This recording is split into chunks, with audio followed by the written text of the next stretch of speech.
오늘 우리가 함께 읽은 출애굽기 19장은 역사적인 현장에 비로소 도착하는 장면입니다. 바로 그 유명한 시내산에 도착하는 순간이지요.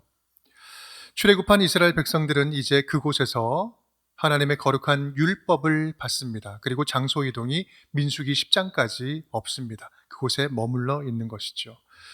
지난 출애굽의 여정을 보면 그동안 참 많은 사건들이 있었습니다. 열재앙 사건으로 출애굽하게 된 이후로 홍해 사건이 있었고, 만나와 메추라기로 매일매일 먹여주시고, 반석에서 물이 터져 나와서 흐르게 되었고, 또 뭐 하나 신기하지 않은 것 없고 위대하지 않은 사건이 없었습니다. 지금까지 어쩌면 하나님께서는 이스라엘 백성들을 애굽에서 빼내어 나오게 하는데 집중을 하셨다면, 이제부터는 시내산에 멈추어 서서 숨을 고르고 본격적인 교육 작업에 들어가기 시작하십니다. 하나님께서는 본격적으로 왜 이스라엘 백성들을 애굽에서 구출하셨는지, 그들에게는 어떤 약속이 담겨 있었는지, 그리고 앞으로 그들이 어떻게 하나님의 백성답게 살아가게 할 것인지 본격적으로 가르쳐 주시는데, 바로 이것이 시내산 언약이었습니다. 그리고 그 시내산 언약의 서문이 그 유명한 우리가 잘 아는 십계명인 것이죠. 십계명은 단순히 도덕법, 그러니까 그대로 잘 지키면서 살면 착한 사람이 될 수 있다라고 하는 훈계나 명령이 아니라, 하나님의 백성이라면 마땅히 이 땅에서 지켜야 할 하나님의 통치 안에 살게 하기 위한 법으로 주셨다라는 말씀이에요. 19장은 그런 면에서 하나님에게나 이스라엘 백성들에게나 아주 긴장되고 가슴 떨리는 장면이 아닐 수 없었습니다. 왜냐하면 뼛속까지 노예였던 자들을 완전히 영적인 새로운 존재로 개조시키는 출발점이 되기 때문에 그렇습니다. 이제 하나님은 그들에게 거룩한 언약의 말씀, 약속의 말씀을 주심으로 하나님의 자녀된 신분으로 살아갈 수 있는 기준을 허락하십니다. 이 얼마나 말씀 주시는 분이나 말씀 받는 사람들이나 긴장되는 순간이었을까. 오늘 말씀을 듣는 저와 여러분도 말씀 앞에서 이러한 경외감과 영적인 긴장감을 가지고 말씀을 듣는 시간이 되었으면 좋겠습니다. 사실 지금까지 출애굽 여정 가운데 하나님은 늘 항상 함께 하셨습니다. 그들을 결코 떠나지 아니하셨고, 그들이 부르짖을 때마다 하나님께서 응답해 주셨죠. 반응해 주셨죠. 하지만 지금부터 이 시내산의 분위기는 좀 달라지기 시작합니다. 여전히 함께 하시지만 예전에는 볼 수 없었던 엄숙함과 구별됨을 요구하고 계세요. 하나님은 이 구별된 시간, 구별된 장소, 구별된 몸과 마음의 자세를 요구하십니다. 그렇다면 도대체 갑자기 왜 그러셨을까? 왜 그러시는 걸까? 앞으로 주실 하나님의 언약, 약속의 말씀, 이 율법의 말씀이 결코 가볍지 않기 때문에 그렇습니다. 하나님의 말씀이 결코 가볍지 않기 때문에. 하나님이 주시는 그 언약의 말씀은 단순한 충고 정도가 아니라 그들에게는 절대적으로 필요한 생명과 같은 말씀이고, 세상을 살아갈 희망이고, 마땅히 품어야 할 꿈과 비전이고, 그들을 살게 하는 힘이고, 그들이 살아야 할 근본적인 이유, 삶의 목적을 알려주는 것이기 때문에 그렇습니다. 그런 하나님의 언약의 말씀은 지금도 마찬가지죠. 저와 여러분에게 주시는 하나님의 말씀은 동일합니다. 결코 가벼운 말씀이 아니에요. 우리에게 주시는 하나님의 말씀, 구원을 주시는 약속의 말씀은 들어도 되고 안 들어도 상관없는 그저 그런 가벼운 말씀이 아니라 우리가 목숨 걸고 받아 먹어야만 하는 생명의 말씀, 생명의 양식인 것이죠. 그래서 오늘 19장의 핵심이 되는 도전의 말씀이 있다면 이런 거죠. 그러한 하나님의 말씀을 받을 준비가 되어 있느냐? 그러한 하나님의 말씀을 어떻게 마음의 준비를 하고 받아들이고 있느냐라는 거예요. 우리 모세는 19장에 시내 광야에 도착해서 이제 3번 시내산에 오르게 됩니다. 3번 오를 때마다 하나님께서 말씀을 주세요. 시내산에서 3번 말씀을 통해서 우리가 하나님의 말씀을 어떻게 받아야 되고 받을 준비를 어떻게 해야 하는지 오늘 신앙을 좀 점검하면서 우리 말씀의 은혜를 함께 나누기를 간절히 바랍니다. 우리 첫 번째입니다. 우리 함께 따라해 보겠습니다. 하나님의 사랑을 알고 말씀을 받아야 합니다. 하나님의 사랑을 알고 말씀을 받아야 합니다. 우리 4절 말씀 함께 읽겠습니다. 내가 애굽 사람에게 어떻게 행하였음과 내가 어떻게 독수리 날개로 너희를 업어 내게로 인도하였음을 너희가 보았느니라. 이 말씀의 시작은요, 이스라엘 백성들을 향한 하나님의 마음을 보여주면서 시작을 해요. 지금 여기 이 시내산에 올 때까지 어떤 일이 있었는지 너희들이 경험하지 않았느냐? 애굽 사람들을 내가 어떻게 다루었는지 보지 않았느냐? 어떻게 여기까지 인도했습니까? 그들만을 위한 특별한 은혜, 특별히 구출하시고 구별하시는 그 구원의 은혜를 베풀어 주셔서 여기까지 왔잖아요. 마치 독수리가 자기 새끼를 날개에 품고 안전하게 돌보면서 날아가는 것처럼, 돌보는 것처럼 하나님이 특별히 사랑하고 구원하신 구별된 자녀들이다라는 말씀이에요. 그리고 마치 어미 새가 새끼 새를 살릴 때, 먹일 때 어떻게 합니까? 입속에 직접 그 먹이를 집어 넣어주잖아요. 혼자 살 수 없는 존재이기 때문에. 마치 그런 것처럼 그렇게 하늘의 양식을 직접 우리의 입속에, 그들의 입속에 집어 넣어 먹여서 살리겠다고 불러주신 하나님의 은혜 아니었어요? 여러분, 우리 하나님의 말씀을 받을 때 우리가 하나님 앞에서 어떤 존재인지를 분명히 알아야 합니다. 저와 여러분은요, 하나님의 특별한 사랑을 입고 구원받은 자녀들로 이 자리에 부름받은 거예요. 이 말은 하나님의 보호하심 없으면 한순간도 살아갈 수 없는 존재이기에 하나님의 말씀을 먹지 않으면 영적으로 죽을 수밖에 없는 자녀들이기 때문에 말씀이 있는 자리, 말씀이 선포되는 자리로 하나님께서 구별하여 우리를 불러주신 거예요. 초청해 주신 거예요. 여러분, 특별한 은혜를 입어서 이 자리에 앉아 하나님의 말씀을 듣는다는 거, 이거 얼마나 감사한 겁니까? 여러분, 이거 당연한 거예요? 아니요. 지금 이 순간에도 하나님 알지 못하고 죽어가는 사람들, 전혀 예수의 소식을 듣지 못하고 가는 사람들이 얼마나 많이 있습니까? 특별한 은혜를 입은 거잖아요. 그런데요, 그게 다가 아니에요. 하나님께서는 웅대한 또 다른 꿈을 가지고 계셨는데, 당신의 말씀을 먹고 살아가는 당신의 자녀들을 통해서 하나님 나라를 이 땅에 세우겠다.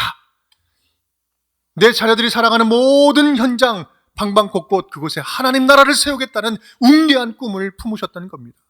그 하나님의 비전이 우리가 함께 읽은 5절, 6절 말씀에 담겨져 있어요. 우리 함께 읽어볼까요? 세계가 다 내게 속하였나니 너희가 내 말을 잘 듣고 내 언약을 지키면 너희는 모든 민족 중에서 내 소유가 되겠고 너희가 내게 대하여 제사장 나라가 되며 거룩한 백성이 되리라. 너는 이 말을 이스라엘 자손에게 전할지니라. 아멘, 아멘. 우리가 말씀을 먹고 하나님의 언약 가운데 살아갈 때 어떻게 된다고요? 하나님의 소유가 되고 세상을 향하여는 거룩하게 구별된 제사장 나라가 될 것이다 라고 말씀하십니다. 여러분, 제사장의 역할이 무엇입니까? 제사장이 뭐 하는 거예요? 하나님과 백성들을 이어주는 역할을 하는 거잖아요. 연결시키는 역할을 하는 것이 제사장입니다. 바로 너희를 통해서 하나님 나라를 세우겠다, 이 땅을 하나님과 연결시키겠다, 하나님 나라를 세우겠다라고 하는 약속의 말씀인 것이죠. 여러분, 이것이 바로 우리를 향한 하나님의 비전이고 하나님의 약속이요, 또한 저와 여러분에게 있어서는 하나님의 자녀로서의 가장 선명한 정체성인 것입니다. 우리를 너무나 사랑해서 당신의 자녀로 불러주셨고 또 이 세상을 여전히 사랑하여서 사랑하는 우리를 세상으로 보내고 계시는 거예요. 그래서 하나님 나라를 세워가겠다. 사랑하는 여러분, 오늘 말씀을 저와 여러분을 다시 영적으로 생기 있게 살리는 주의 말씀으로, 생명의 말씀으로 받으시기를 간절히 축복합니다. 우리는 그렇게 극진하신 하나님의 사랑을 입고 이 자리에 부름받았어요. 우리의 믿음은요, 우연이 아닙니다. 내가 잘해서 믿은 게 아니에요. 내가 여러 종교 중에서 이게 좋을 것 같아 딱 선택해서 믿었다, 천만의 말씀입니다. 하나님이 말씀 먹여서 살려주시려고, 그 은혜 없으면 살 수 없는 불쌍한 자녀들이니까 주님께서 불러서 하나님의 자녀로 이 자리에 앉혀주신 것입니다. 그래서 요한 1서에서는 이렇게 이야기하시죠. 사랑은 여기 있으니 우리가 하나님을 사랑한 것이 아니요 하나님이 우리를 사랑하사 우리 죄를 속하기 위하여 화목제물로 그 아들 예수 그리스도를 보내셨습니다. 예수 그리스도로 말미암아 우리를 먼저 사랑하신 거예요. 우리가 주님을 사랑하기 전에 주님은 먼저 사랑하셨고 지금도 여전히 더 사랑하고 계십니다. 여러분, 오늘 그 사랑을 가슴에 기억하면서 예배드릴 수 있기를 바랍니다. 두 번째입니다. 함께 따라하겠습니다. 마음의 준비와 사모함으로 말씀을 받아야 합니다. 마음의 준비와 사모함으로 말씀을 받아야 합니다. 모세는 두 번째로 시내산에 올라서 말씀을 받습니다. 이 두 번째는 그들이 구체적으로 준비해야 할 행동들에 대해서 말씀을 해 주십니다. 우리 10절, 11절 말씀 함께 읽겠습니다. 여호와께서 모세에게 이르시되 너는 백성에게로 가서 오늘과 내일 그들을 성결하게 하며 그들에게 옷을 빨게 하고 준비하게 하여 셋째 날을 기다리게 하라. 이는 셋째 날에 나 여호와가 온 백성의 목전에서 시내산에 강림할 것임이니. 아멘. 여기서 성결하게 하라라는 말은요, 거룩한 말씀을 받기 전에 몸과 마음을 거룩하고 정결하게 준비해라, 철저하게 준비해라 라는 말씀이죠. 철저하게 준비된 마음으로 내면과 외면을 모두 준비해라. 그래서 옷도 깨끗하게 빨아입고 나오라 라고 이야기를 하죠. 또한 셋째 날을 기다리게 하라라는 말이 있는데 그것은 간절하게 사모하면서 하나님 주시는 말씀 받기를 기다리라. 여러분, 주님께서 말씀하시려면요, 지금도 가능하고 내일도 가능하고 어제도 가능해요. 그리고 여기도 가능하고 저기서도 가능해요. 언제든지 하나님 마음만 먹으면 말씀 주실 수 있어요. 그런데 시간의 간격을 두고 기다리래요. 좀 기다리래. 왜 그럴까요? 그것은 철저하게 준비된 마음으로 사모하라라는 말씀이에요. 사모하는 마음으로 기다리라. 시편 107편 9절은 그래서 이렇게 이야기하죠. 그가 사모하는 영혼에게 만족을 주시며 줄인 영혼에게 좋은 것으로 채워주심이로다. 만족을 주시고 좋은 것으로 채워주시는 것은 사모하는 영혼, 줄인 영혼에게 주님께서 주시겠다는 거죠. 예배의 자리에 나와 앉아있지만 눈은 감고 기도는 한다 하지만 머릿속 회로는 어젯밤에 보다만 드라마가 계속해서 떠올리고 뒤숭숭한 뉴스에 생각이 가 있고 투자한 일이 잘 되는지 안 되는지 오늘 어떻게 변동이 있는지 거기에 마음이 가 있고 누군가에게 당한 그 일이 너무나 억울해서 어떻게든 복수하려고 마음에 그러한 마음을 품고 있다면, 그런 마음이 가득 차 있다면 하나님의 말씀이 들어갈 자리가 어디가 있겠습니까? 여러분, 이거 진짜 우리 실제적인 지금의 문제 아닙니까?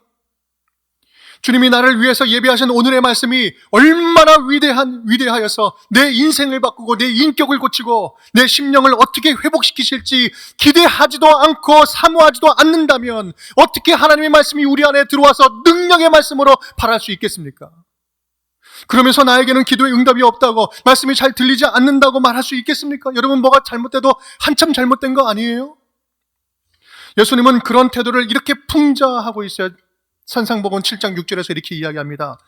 네 진주를 돼지에게 던지지 말아라. 아무리 좋은 말도 듣지 않는 자에게 하는 말은 돼지 앞에 던지는 진주와 같다. 진주만 아깝다. 예수님은 씨 뿌린 비유에서도 말씀하셨어요. 그런 자는 길가에 뿌려진 씨앗과 같다라는 거예요. 아무리 왕창 좋은 말씀의 씨앗을 부어놔도 준비된 마음으로, 사모하는 마음으로 듣지 않으면, 받지 않으면 절대로 심겨질 수 없다라는 거죠. 많이 듣는 거 소용없어요. 오히려 교만해질 뿐입니다. 사단이 와서 그 말씀을 다 가져가기 때문에 그렇습니다. 여러분, 우리는 얼마나 준비된 몸과 마음으로 주님을 예배하고 있습니까? 어떤 말씀을 주님 하시더라도 그는 주님 말씀이니 제가 따르겠습니다. 얼마나 간절하게 사모함으로 주님 말씀을 받아들이고 있습니까? 사랑하는 여러분, 말씀에 고난이 곧 내게 유익이라 라고 말씀을 하시죠. 그런데 고난 그 자체는요, 누구나 피하고 싶은 고통입니다. 누구 다 피하고 싶은 고통이에요.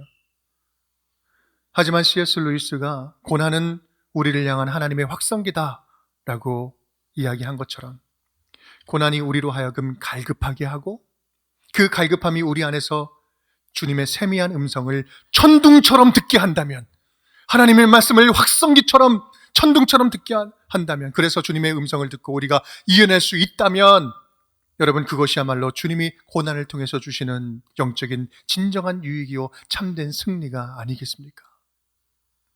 여러분, 간절함과 사모함으로 우리 하나님의 말씀을 받을 수 있기를 간절히 축복합니다. 주님 주시는 말씀이 우리 안에 역동적으로 살아 움직이기를 간절히 사모하면서 감격적으로 주의 말씀을 가슴으로 받는 저와 여러분이 될 수 있기를 주님의 이름으로 축복합니다. 세 번째입니다. 함께 따라하겠습니다. 경외하는 마음으로 말씀을 받아야 합니다. 경외하는 마음으로 말씀을 받아야 합니다. 드디어 셋째 날이 되었습니다. 우레와 번개와 빽빽한 구름이 시내산에 가득 차게 되지요. 그리고 드디어 하나님께서 강림하십니다. 우리 16절 그리고 18절 제가 읽겠습니다. 셋째 날 아침에 우레와 번개와 빽빽한 구름이 산 위에 있고 나팔 소리가 매우 크게 들리니 진중에 있는 모든 백성이 다 떨더라. 시내산에 연기가 자욱하니 여호와께서 불 가운데서 거기 강림하심이라. 그 연기가 옹기가마 연기같이 떠오르고 온 산이 크게 진동하며 아주 웅장한 장면이죠. 아주 거룩한 장면입니다. 그러면서 모세를 또 불러서 말씀을 하시는 거예요. 20절 21절 우리 함께 읽어볼까요? 여호와께서 시내산 곧 그 산 꼭대기에 강림하시고 모세를 그리로 부르시니 모세가 올라가매 여호와께서 모세에게 이르시되 내려가서 백성을 경고하라. 백성이 밀고 들어와 나 여호와께로 와서 보려고 하다가 많이 죽을까 하노라. 아멘. 세 번째로 주시는 말씀이에요. 백성들이 밀고 들어와 나 여호와께로 와서 보려고 하다가 많이 죽을까 하노라. 가까이 나오게 하지 말라. 위험하다라고 이야기를 하고 있는 거예요.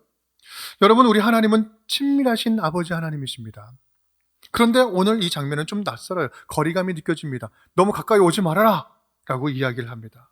왜 가까이 오지 말라고 하셨을까? 일단 우리가 믿는 여호와 하나님은요, 친밀하신 아버지 맞으세요. 우리 아버지 하나님처럼 하나님은 친밀하십니다. 하지만 그 친밀하다는 말이 함부로 대해도 된다는 말은 결코 아닙니다. 우리는 친밀한 것과 함부로 막 대해도 되는 것을 헷갈려서는 안 돼요. 가까운 사이일수록 더 그렇습니다. 가까운 사이일수록 우리는 더 존중해 줄 알아야 됩니다. 특히 가장 가까이 있는 부부 사이, 가장 가까이 있는 부모 자식 간의 사이가 그렇지 않습니까? 가장 가까이 있는 내가 아껴주지 않으면, 존중해 주지 않으면 누구도 존중해 주지 않습니다.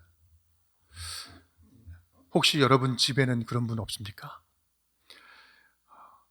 밖에 나가서는 너무 잘하는데 집에서는 별렇게 잘 안 하는 거예요. 되게 모질게 대하는 분.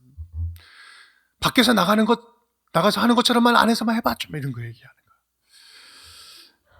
혹시 여러분 그런 분들 이렇게 가슴에 뜨끔하시는 분들 계시면 오늘 이 시간 반성할 수 있기를 바랍니다. 가만 보면 이 목사님들 가정에 좀 그런 경우들이 종종 있어요. 잘해야 되니까 열심히 잘하는데 집에서는 또 무뚝뚝하고 잘 못하는 경우들이 있죠. 여러분 그렇다고 오해하지 마십시오. 우리 집에 있는 그분이 그렇다는 이야기는 아닙니다. 어찌됐든 여러분 친밀한 관계일수록 더욱 좋은 사이를 잘 유지해야 됩니다. 좋은 사이를. 사이가 좋다는 말, 그 말이 둘 사이의 간격이 좋다는 말인 거 아시죠? 둘 사이의 간격이 좋다. 무조건 딱 달라붙어 밀착된다고 사이가 좋은 것이 아니에요.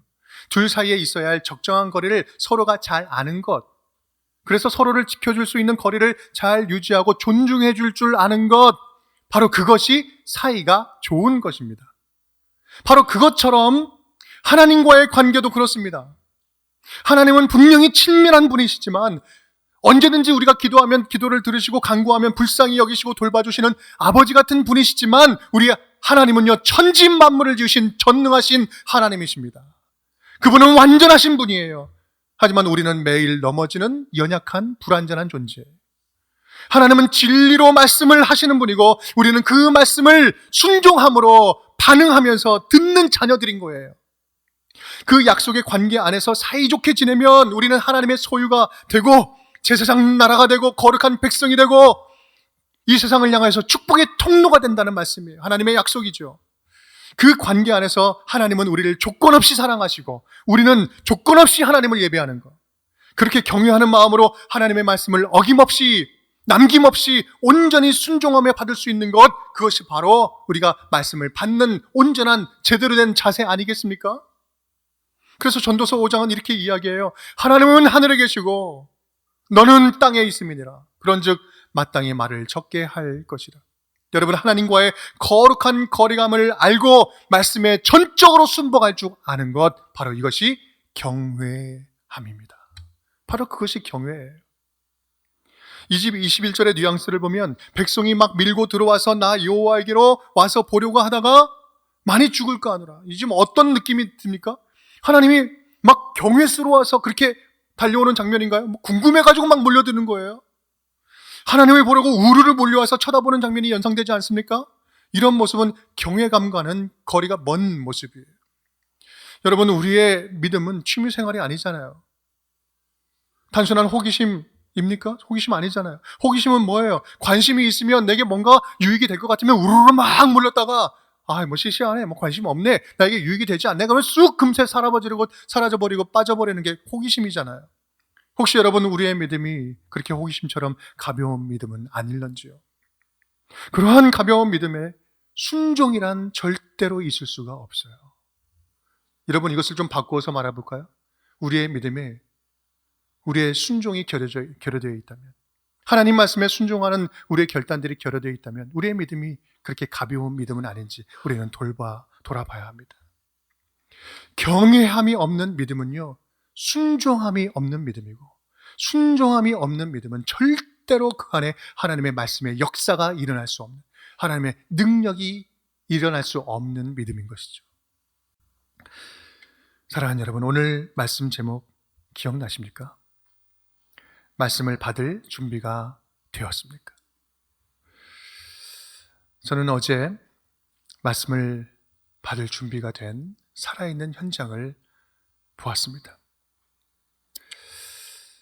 어제 우리 교회에서 웨이크업 청소년 연합 집회가 있었는데요. 제가 눈물이 많이 없는데 어제 집회하면서는 뒤에 서서 얼마나 제가 많이 울었는지 몰라요. 하나님이 어떤 말씀을 하셔도 아멘으로 반응하면서 인생을 던져 나아가겠다고 헌신하고 나아가는 이 말씀을 받을 준비가 된 우리 아이들, 우리 다음 세대 우리 아이들, 힘들다, 없다, 다 떠난다라고 이야기하지만 여러분, 아니에요. 그렇게 너무나 추상적으로 부정적으로 생각할 필요가 없습니다. 생각해서는 안 돼요. 우리 오늘의 말씀, 준비됨과 사모함과 경외함이 여러분, 우리 아이들에게 있어요. 하나님께서 거룩한 말씀을 담아주시기에 경외함으로, 사모함으로, 간절함으로 주께 부르짖으며 나아가는 이 자녀들을 분명히 하나님께서 사용하시지 않겠습니까? 우리 자녀들 희망이 있습니다. 우리 교회에 희망이 있습니다. 우리는 여전히 이제 그 아이들, 이 다음 세대 우리 하나님 나라 세워갈 우리 아이들을 위해서 함께 기도하고 더 지지해주고 더 후원해주고 함께 주님 나라 세워갈 사명이 우리에게 있는 것입니다. 책임이 우리에게 있는 것이죠. 어떤 말씀도 주님 말씀하시면 경외함으로 주님, 내가 그 말씀대로 살겠습니다, 말씀 받을 준비가 되어 있는지 우리의 믿음을 다시 한번 돌아봐야 되지 않겠습니까? 여러분, 우리 아버지 하나님은요, 지금도 두 눈 시퍼렇게 뜨고 살아계십니다. 우리와 지금 함께하고 계십니다. 그리고 말씀을 간절히 사모하고 말씀 앞에 반응하고자 주님 앞에 우리의 온 몸과 마음을 드리는 자녀들에게 말씀을 주시려고 살아있는 우리를 살리는 말씀을 예비하고 계신 줄 믿습니다. 간절히 바라기는 그 사모함과 간절함으로 말씀 받기를 준비하면서 하나님의 말씀을 능력의 말씀으로 받고 그 말씀대로 살아가며 이 말씀을 하나님 나라로 세워가는, 말씀으로 하나님 나라 세워가는 우리 운정의 모든 식구들이 될 수 있기를 주님의 이름으로 축복합니다.